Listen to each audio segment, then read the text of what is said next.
Alright, greetings and welcome to a quick tutorial on setting up your Raspberry Pi. This is unfortunately going to be on my cell phone because it's kind of hard to do a desktop before I actually am able to install all the desktop recording applications. So for now, you're going to see real quick, it's not super hard, you just need to kind of listen for some of the key pieces. I already went through the initial setup because it would have just wasted your time going through things. This is basically the first time that you can actually do anything. So what I have right here is a Pi top seed. You can see it has a whole bunch of extra stuff. You don't need any of that. This would be your Raspberry Pi that you'll connected to HDMI, power, USB to your keyboard and mouse. And then I have Ethernet plugged in. So when we get to the Wi-Fi, I'll skip that step, but I will point out when we get to that. So again, that is your Raspberry Pi that you'll have connected, that you'll need everything set up for. And then this is the first thing we can start doing stuff. So again, I'll kind of zoom in on what we're going to be working with. So next, United States, American English. I am in Los Angeles time zone. Make sure you click these two. You want to use the US keyboard, otherwise your special symbols will not necessarily work well. So one of the big things I think is the parentheses and quotation marks are all discombobulated. So make sure, you can come back and fix this later, but the whole point of this is to get it all set up for you right the first time. So use keyboard for the US.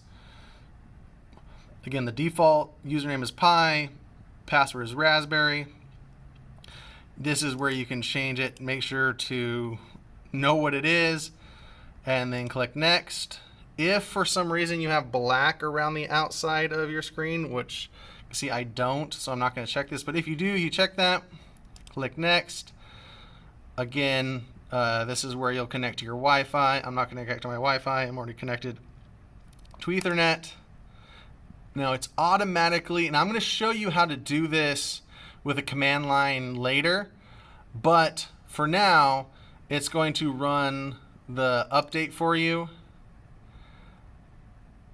And basically it's going out to the internet, it's finding the packages that you can find, and then it goes back through and checks to see if your packages are up to date, right? So there's two things it's doing as we go through this. So when I go to show you the command line commands for this, again, we'll have a whole episode on kind of how to use this.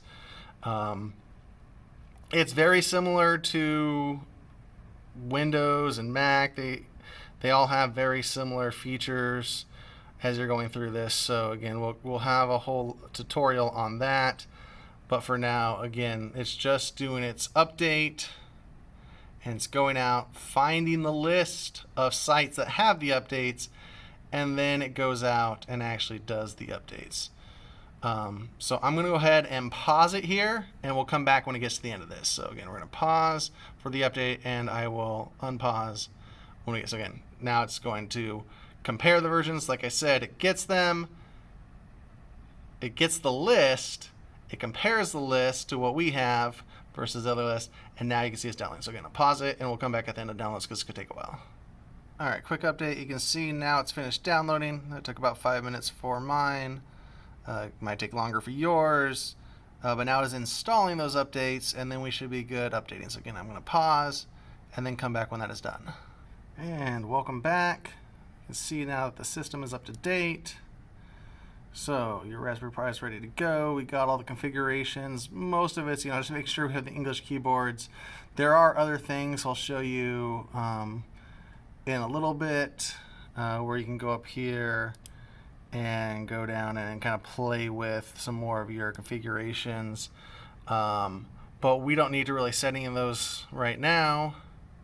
This is also if you forget to set something, you can come back and set it later.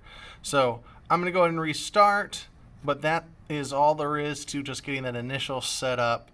So look for another tutorial where I show you where to install programs, and I'm going to use the desktop recorder, so that way when I'm done, hopefully it'll be the last one that you get a nice little wobbly cell phone camera. So with that, we'll see you next tutorial.